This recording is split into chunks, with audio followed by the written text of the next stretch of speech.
Hi hello friends, ಎಲ್ಲರಿಗೂ ನಮಸ್ಕಾರ. ಇವತ್ತು ಒಂದೊಳ್ಳೆ ಉಪಯುಕ್ತ ಮಾಹಿತಿಯೊಂದಿಗೆ ನಿಮ್ಮ ಜೊತೆ ಹಂಚ್ಕೋತಾ ಇದ್ದೀನಿ. ಏನಂದರೆ, ಹುರಿದಿರೋ ಕಡಲೆಕಾಯಿ ಜೊತೆ ಬೆಲ್ಲ ಸೇರಿಸಿ ಬೆಳಗ್ಗೆ ಹೊತ್ತು ಖಾಲಿ ಹೊಟ್ಟೆಗೆ ತಿನ್ನೋದ್ರಿಂದ ಬ್ಲಡ್ ಇನ್ಕ್ರೀಸ್ ಆಗತ್ತಂತೆ ಈ ಪ್ರೆಗ್ನೆನ್ಸಿ ಟೈಮಲ್ಲಿ.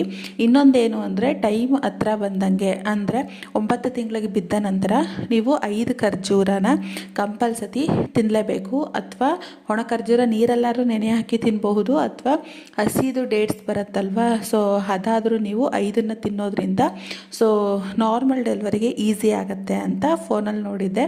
ಸೊ ಆದ್ದರಿಂದ ಅದ್ರ ಜೊತೆ ಬಾದಾಮಿನೂ ಸಹ ತಿಂದು ಬಿಸಿನೀರು ಕುಡಿದೆ. ಬೆಳಗಿನ ಒಂದು ರೊಟೀನಲ್ಲಿ ಇದು ಆ್ಯಡ್ ಆಗಿರುತ್ತೆ.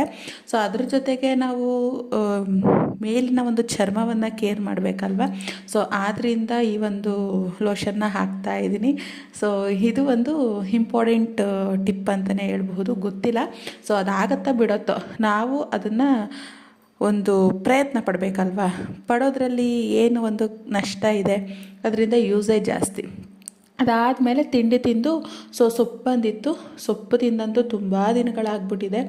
ಅಂದರೆ ಒಂದು ತಿಂತಾಯಿದ್ರೆ ಏನಾದ್ರೂ ಅದ್ರ ಮೇಲೆ ಗಮನ ಉಂಟಾಗುತ್ತೆ. ಬರೀ ತರಕಾರಿ ಇಲ್ಲ ಕಾಳು ಇಲ್ಲ ಸೊಪ್ಪು.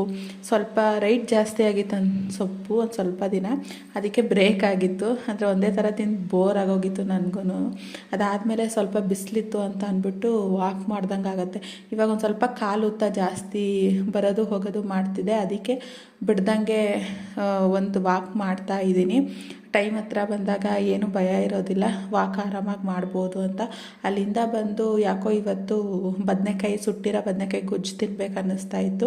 ಅದನ್ನು ಮಾಡಿಸ್ಕೊಂಡು ತಿಂದೆ. ಟೈಮ್ ಹತ್ರ ಬರ್ತಿದ್ದಂಗೆ ಕೆಲವೊಂದು ಬೈಕೇನು ತೀರಿಸ್ಕೋಬೇಕು. ಇಲ್ಲ ಅಂತ ಅಂದರೆ ಅದು ಹುಟ್ಟಿದಾಗ ಮಗು ಕಿವಿ ಸೋರತ್ತಂತೆ, ಏನಾದರೂ ಬೈಕೇನ ಬ್ಯಾಲೆನ್ಸ್ ಮಾಡ್ಕೊಂಡಿದ್ರೆ ಅಂತ ಹೇಳ್ತಾರೆ ಹಿರಿಯರು. ಅದು ಹೂನೋ ನಿಜನೋ ಸುಳ್ಳೋ ಗೊತ್ತಿಲ್ಲ. ಅದಾದಮೇಲೆ ಅಲ್ಲಿಂದ ಅಕ್ಕನ ಮನೆಗೆ ಬಂದ್ವಿ.